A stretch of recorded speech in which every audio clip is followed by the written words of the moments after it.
I love it. It's snowing heavily outside on Valentine's Day, just like it was over 30 years ago when I proposed. Cliche, I know. But ever since then, I've been trying to be creative. So I want to share a poem that didn't quite work out. It's a parable, call it that, a story based on my artistic attempts this year called A Broken Heart. I know these days there never seems to be time to read a whole tale in careful detail, yet we can somehow binge series on Netflix. So this is the pithy version with some visual aids. Does it help to know this parable is based on a true story? The symbolism reflects real life. The glamorous Hollywood fairy tale love story starts out something like this. I want that.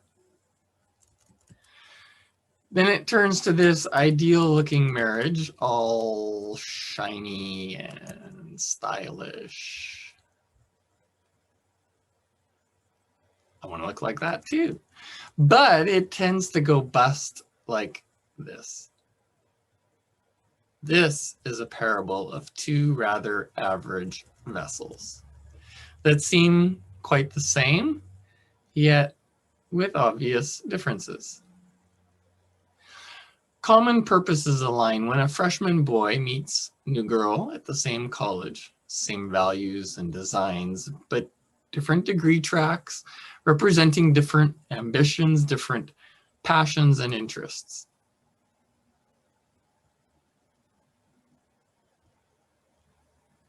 Let's think more about the metaphor in Genesis 2:24 of the two becoming one flesh. Va achahu bashar achad. Should have practiced that more. Two halves becoming one. Will it work? So obviously different despite the sameness.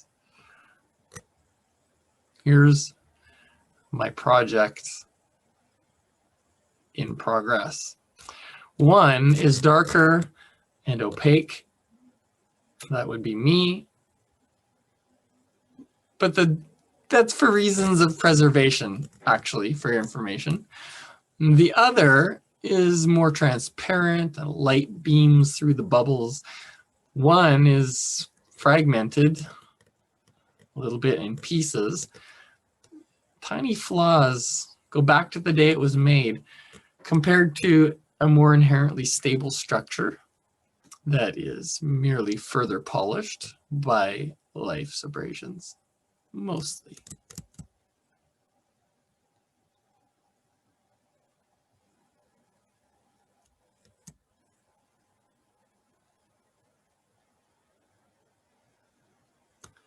There's different flavors. The one bottle presents as a bit more pretentious and cultured, from an Okanagan Valley estate boasting awards for depth and richness, with a hint of oakiness. Whatever. Let's be realistic. This is no vintage Parisian pedigree. At best, a generation or two of industry based on immigrant peasant vision. The other label makes no such claims. Instead, invitingly informal, sparkling, fruity, refreshing, joyously playful, and festive. The proverbial blood, sweat, and tears almost went into the hours of grinding out this project. Patience was tested, frustration set in, and even some stinging leaking cuts. Embedded unseed shards still remain. Healing relational pain will take time. Scars are the proof that even festering wounds have done so before. It will come. Yes, I do know I should have had gloves on. Does it matter now that I did wear them 85% of the time? This hasn't worked out quite like the neat how-to instructions read. It seems so easy for it all to just come together at the outset. A $9 scribing tool, apply some heat and pressure, and nature does its thing. Presto, right? No.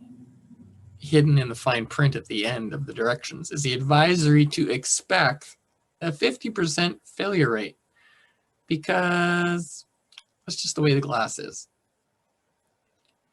But these are the only two bottles around here that match. What are the odds of this working out right? Too late to go with a different plan. There's only 2 days left until Valentine's. Creativity under pressure. Joy. A labor of love. In our consumer culture, we are offered off-the-shelf solutions, a quick fix click with overnight shipping to our door, instead of putting in the effort to make a unique creative expression. If it were easy and instant, there would be nothing learned, no time for this kind of reflection, no personal story to tell. So much work has gone unseen and unsaid for so long. Questions, ideas, plans, preparation, trials and errors, having to make do with what is on hand. This is the stuff that makes a relationship work.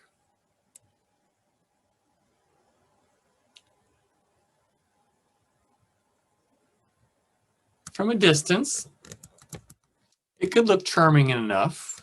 Of course, we want to present our best side, but if you take a good close look, you can see our flaws readily at the surface. How could these two be paired together to make anything special? Only God knows, honestly, and how they managed to fit the two cleaved segments, finding wholeness and oneness as they're joined together and held in place by the powerful epoxy mix of faith, hope, love. Hypothetically, is it technically possible for these two to be separated for a do-over? In the Gospel of Matthew, Jesus says that in reality, a heart hardened enough becomes brittle and will shatter the whole work in progress. But know that is not the Maker's way. The intent is not to impress with artistic perfection as a result. The creative beauty is in the messy alchemy process that blends unity and diversity. Life is art. Art imitates life. Take a couple of broken vessels, crackpots, if you will, that won't even hold water. In the end, you have a vase needing to be continually filled fresh, so that along the parched path, many may also be refreshed and restored. The moral to this Valentine narrative: fragile, handle with care. Happy Valentine's. Be good to each other.